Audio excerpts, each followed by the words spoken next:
고대 그리스 철학자인 아리스토텔레스는 이런 말을 했습니다. 인간은 사회적 동물이다. 이 말은 인간은 개인으로만 존재하는 것이 아니라 끊임없이 타인과 관계하면서 그 관계하에 존재한다는 사실을 의미하는 문구입니다. 일반적으로 여러 사람들은 사회생활을 하다가 매우 다양한 모임에 소속될 때가 있습니다. 개인적인 가족 모임이나 친구들과의 모임이 있습니다. 같은 취미를 가진 사람들끼리 모여 있는 동호회와 같은 그러한 모임도 있습니다. 또 다양한 학문을 교류하는 학술 모임이나 같은 종교를 가진 사람들끼리 모여 있는 종교 모임도 있습니다. 모든 모임이 다 긍정적인 측면만 있는 것은 아니죠. 왜냐하면 이 세상 그 어딘가에는 악한 범죄를 모의하려 하거나 집단 이기주의를 구현하기 위해서 모여 있는 그러한 악한 모임도 있기 때문입니다. 어쨌든 모임에 긍정적인 성격이 있든지 아니면 부정적인 성격이 있든지 간에 사람이 모여 있는 모임에는 목적이 있습니다. 물론 아무런 이유 없이 모이는 모임, 목적 없이 그냥 밥만 먹는 모임, 그러한 모임도 있을 수 있습니다. 하지만 아무런 이유 없이 목적 없이라는 말 자체가 저는 또 하나의 목적이라고 봅니다. 그러므로 저는 세상의 대부분의 모임에는 목적 없는 모임이 없다라고 정리해 보고 싶습니다. 본문 3절을 보시게 되면 하나님께서는 이스라엘 민족을 가리켜서 이스라엘 온 회중이라고 말씀하셨습니다. 여기서 회중이라는 단어는 구약 성경에서 본문 3절에 처음 등장하는 단어입니다. 이때의 회중이라는 단어의 원어적 의미 속에는 어떤 특정한 목적을 가지고 모인 모임이란 뜻이 있습니다. 그렇기 때문에 하나님께서 이스라엘 공동체를 가리켜서 회중이라고 지칭하신 것에는 분명한 의도가 숨어 있습니다. 그것은 이제 이스라엘 공동체는 분명한 목적을 가지고 모이는 공동체임을 세상 가운데 하나님께서 선언하셨다는 것입니다. 그렇다면 이스라엘은 어떤 목적으로 모인 회중일까요?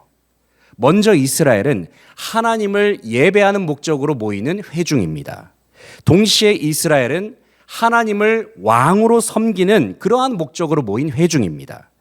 한마디로 말해서 하나님 한 분을 목적으로 모이는 회중 공동체가 바로 이스라엘 공동체라고 할 수 있습니다.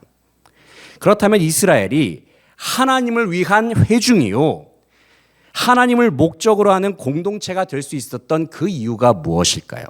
그 결정적인 계기는 바로 오늘 본문에 기록된 유월절 사건입니다. 그렇다면 유월절 사건이란 무엇일까요? 먼저 유월절이란 단어에서 유월이라는 단어는 한문으로는 넘을 유, 넘을 월자를 사용합니다.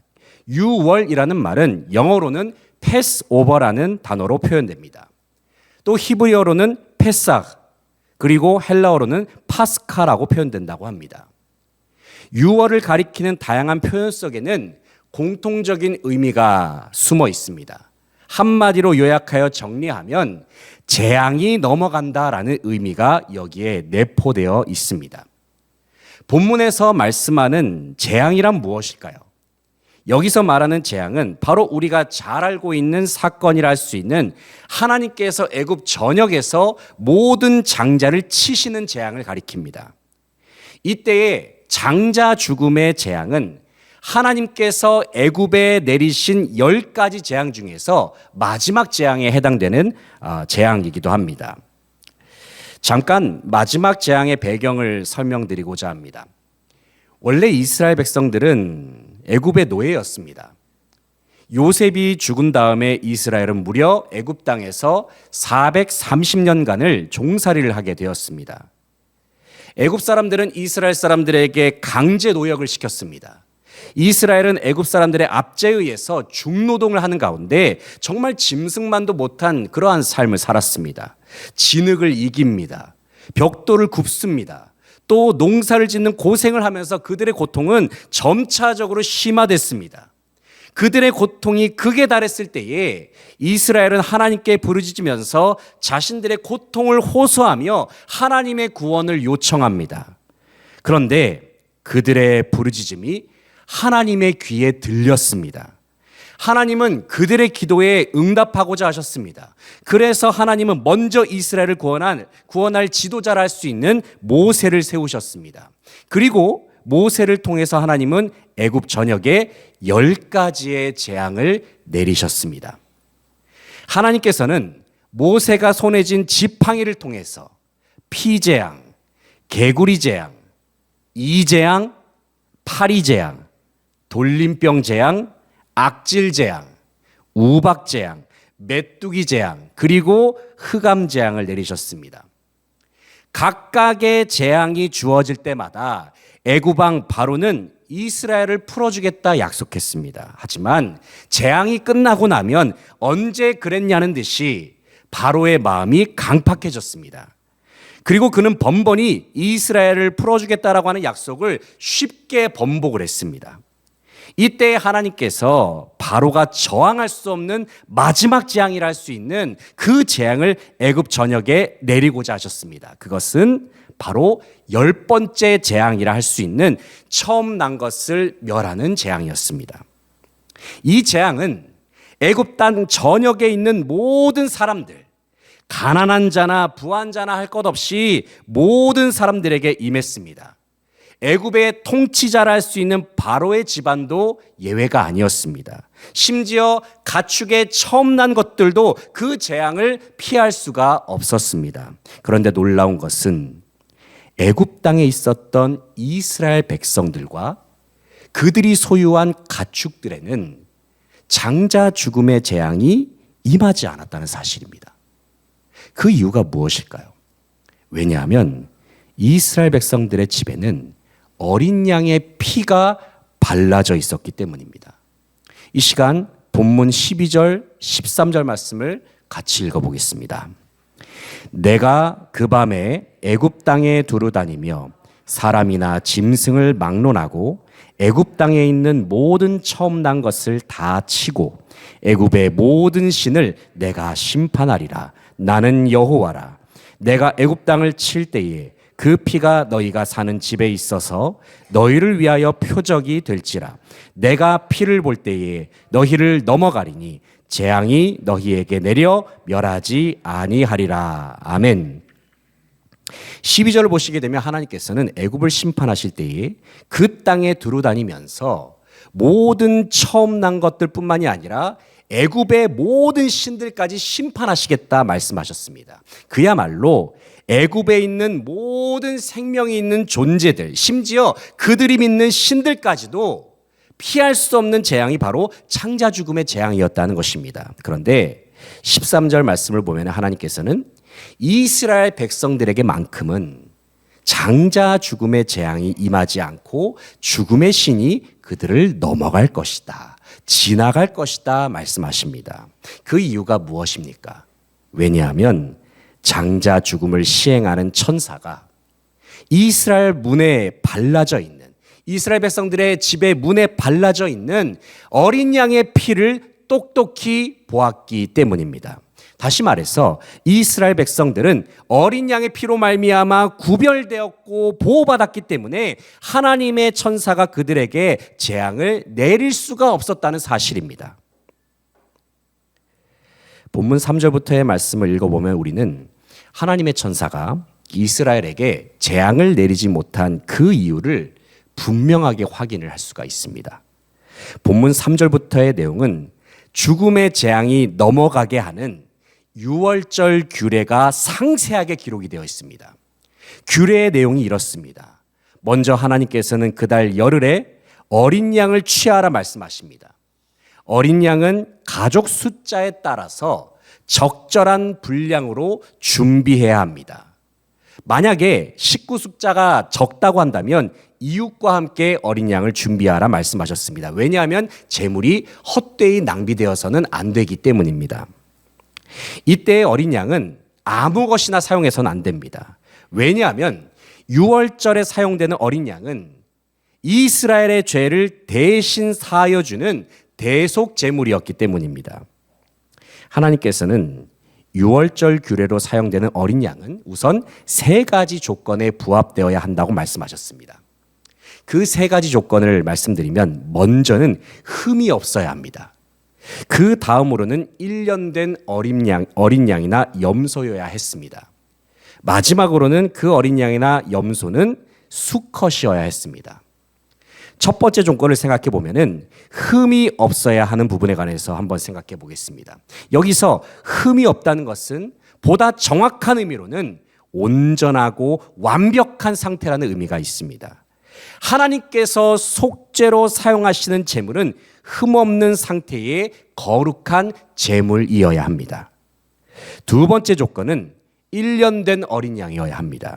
여기서 속죄 제물이 굳이 1년 된 어린 양이어야 하는 이유는 3절의 말씀처럼 1년 된 어린 양의 크기가 각 가족이 먹기에 가장 알맞는 분량이기 때문입니다. 마지막 조건은 제물은 수컷이어야 합니다. 왜냐하면 하나님께서 애굽에 내리신 재앙은 그 땅의 첫째 아들과 동물 중에서 모든 수컷의 초태생에게 임했기 때문입니다. 동시에 이스라엘의 첫째 아들과 이스라엘에 속한 모든 수컷의 초태생은 그 재앙을 면했습니다. 그 이유가 무엇입니까? 수컷 어린 양의 이 죽음 자체가 이스라엘의 모든 수컷의 초태생과 모든 장자의 죽음을 대신했기 때문입니다. 이처럼 하나님께서는 이스라엘 백성들이 유월절 규례를 지킬 때에 아무런 제물이나 사용하는 것을 원치 않으셨습니다. 하나님께서 원하시는 기준에 부합하는 제물, 다시 말해서 하나님의 기준에 따라서 철저하게 구별된 제물을 주님께 드리기를 원하셨다는 사실입니다. 그런데 유월절을 위하여 취한 어린 양은 바로잡을 수는 없었습니다. 6절을 보시게 되면 그 제물은 그달 열 나은 날까지 간직하라 말씀하십니다. 열흘쯤에 어린 양을 잡고 언제까지 관리하라고 했습니까? 10일에 잡고 나서 14일에 그것을 잡아라 말씀하셨죠. 다시 말해서 제물을 취한 이후에는 4일 동안 간직하고 있으라는 말씀입니다. 이때 6절에 기록된 간직이라는 단어를 좀 주목할 필요가 있습니다. 여기서 간직이라는 단어는 큰 관심을 기울인다라는 의미가 있습니다. 그러니까 본문은 4일 동안 어린 양을 데리고 있을 때에 세심한 주의를 기울여서 그 어린 양을 관찰하면서 돌보아야 한다 말씀하고 있는 것입니다. 나흘간 어린 양을 세심하게 관찰하는 동안에 그들은 무엇을 생각하고 느낄 수 있었을까요? 아마도 그들은 나흘 후에 죽게 될 어린 양을 바라보면서 자신들을 구원하신 하나님의 은혜를 생각했을지도 모릅니다. 동시에 그들은 나흘의 기간 동안 양을 지켜보면서 자기 스스로의 믿음을 어쩌면 굳게 다지기도 했을지도 모르겠습니다. 어떤 면에서 보면 이 나흘의 기간은 이스라엘 백성들에게 있어서는 유혹의 시간일 수도 있고 테스트의 시간일 수도 있습니다. 왜냐하면 나흘간 양을 지켜보다가 그들의 마음이 언제든 바뀔 수도 있기 때문입니다. 또 나흘간 양을 지켜보다가 그 양을 잡아먹을 수도 있기 때문입니다. 그래서 이스라엘은 이 나흘의 시간을 정말 잘 지켜야 합니다. 왜냐하면 그래야만 이스라엘은 하나님께서 말씀하신 어린 양으로 말미암는 장자 죽음에서의 구원을 받을 수가 있기 때문에 그렇습니다. 나흘이 지났습니다. 이제 이스라엘 백성들은 어린 양을 잡습니다. 그리고 이스라엘은 어린 양의 피를 집 좌우 문설주와 임방에 바릅니다. 여기서 중요한 것이 무엇일까요? 문설주와 임방에 바르는 피는 아무 동물의 피나 발라서는 안 된다는 것입니다. 오직 하나님께서 말씀하신 흠없고 1년 된 수컷 어린 양이 흘린 피만 효력이 있다는 것이죠. 왜냐하면 하나님께서 말씀하신 대로 당시 어린 양이 흘린 피는 이스라엘의 모든 장자와 처음 난 것들을 대신하여서 흘린 피였기 때문입니다. 여기서 우리는 분명히 알아야 할 사실이 한 가지 있습니다. 그것은 하나님의 구원은 내 뜻대로 내 힘과 능력으로 주어지는 것이 아니라는 것입니다. 하나님의 구원은 반드시 주님께서 말씀하신 그 길을 따라가고 주님께서 원하시는 방식에 철저하게 순종할 때에만 주어집니다. 이 말씀을 생각할 때에 우리는 예수 그리스도의 보혈의 의미가 무엇인가를 다시 생각해 보게 되는 것입니다. 왜 우리는 예수 그리스도께서 십자가에서 흘린 피가 능력이 있다라고 찬양하고 있습니까? 왜냐하면 하나님께서는 우리에게 다른 이름을 주시지 않으셨고 다른 존재의 피를 우리에게 주시지 않으셨기 때문입니다. 하나님께서 주신 이름은 오직 예수 그리스도의 이름뿐입니다. 우리를 정결케 하는 보혈은 오직 예수 그리스도의 보혈뿐입니다. 사도행전 4장 12절 말씀 보게 되면은 다른 이로서는 구원을 받을 수가 없나니 천하 사람 중에 구원을 받을 만한 다른 이름을 우리에게 주신 일이 없음이라 하였더라 말씀하십니다. 방금 읽은 말씀에서 베드로는 오직 예수 그리스도의 이름만이 모든 사람들을 구원하시는 유일한 이름이 되신다 말씀하고 있습니다. 여기서 다른 이름을 우리에게 주신 일이 없음이라 할 때에 주다라는 동사를 주목해 보시기 바랍니다. 다른 일을 주신 일이 없음이라. 주다라는 동사에는 예수 그리스도의 이름을 주신 분이 오직 하나님 한 분뿐이라는 사실을 매우 강조하는 동사의 표현입니다.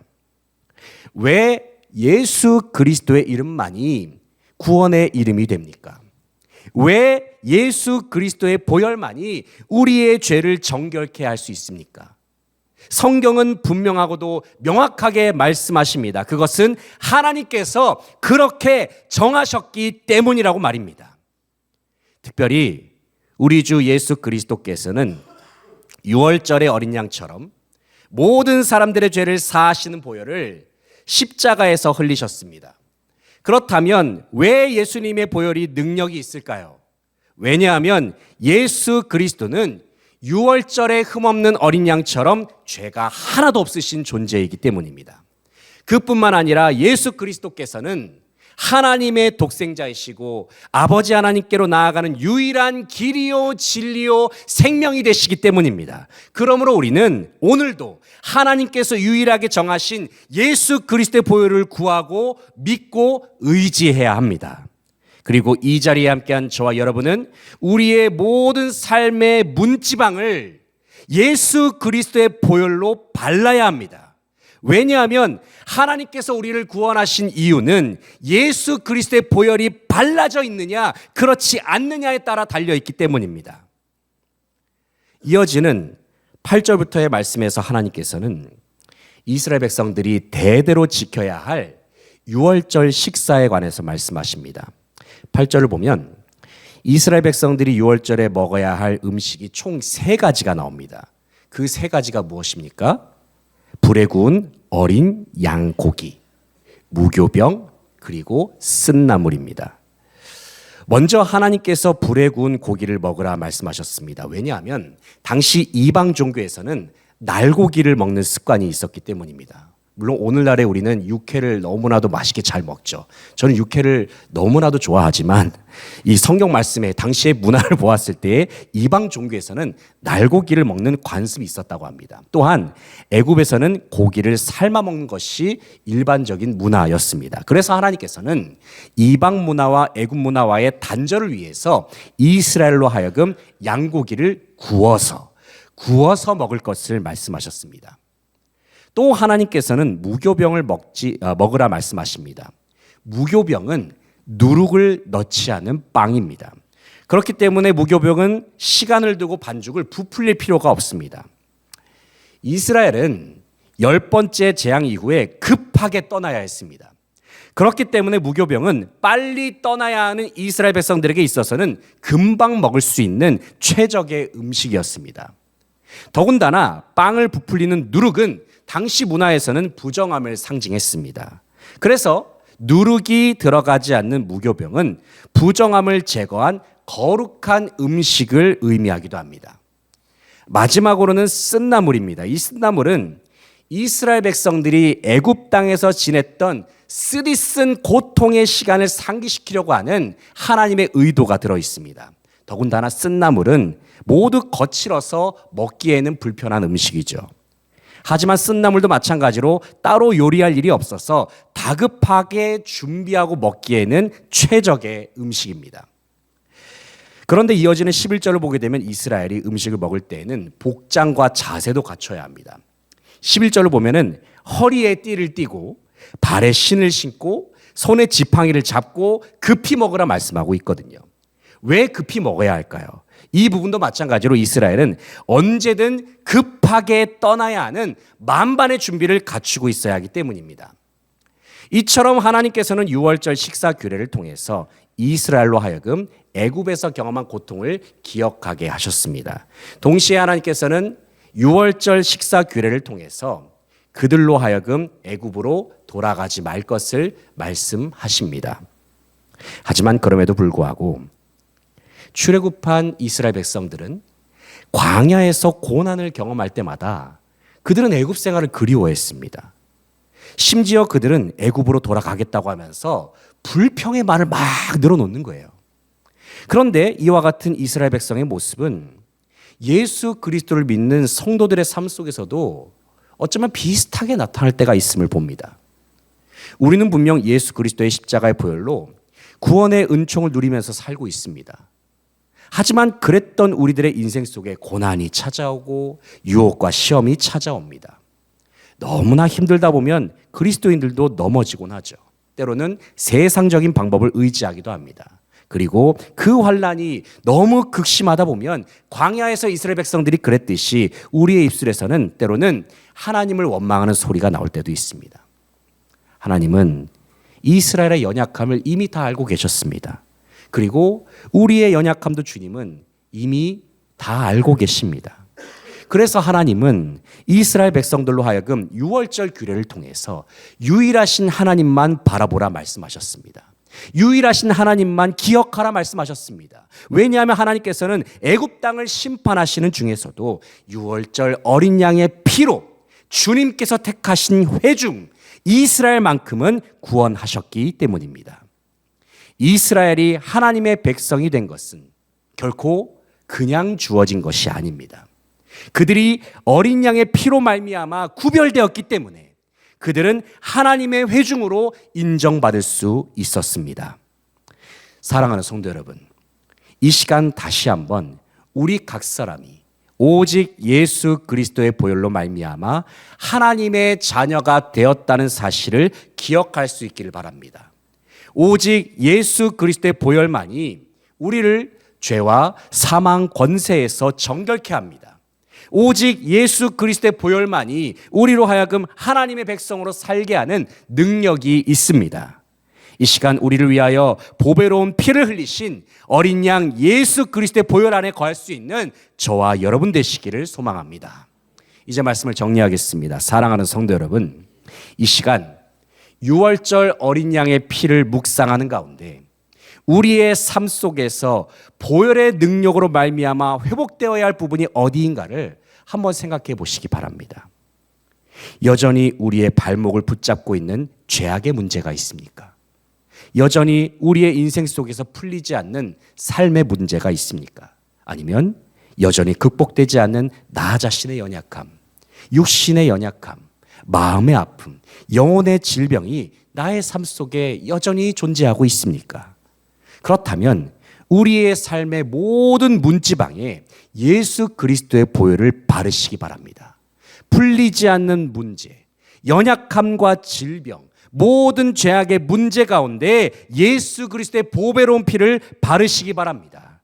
예수 그리스도의 보혈이 우리의 삶에 거할 때에 주님의 회복이 저와 여러분 가운데 임합니다. 주님의 치유가 우리 가운데 임할 것입니다. 주님의 자유함과 주님의 은혜가, 주님의 사랑이 저와 여러분의 삶 가운데 풍성하게 임할 줄로 믿습니다. 오직 예수 그리스도의 보혈의 능력에 힘입어서 하나님께서 넘어가 주시는 은혜, 주님의 구원의 은혜가 우리의 삶 속에 가득 넘쳐나기를 간절히 바라고 소망합니다.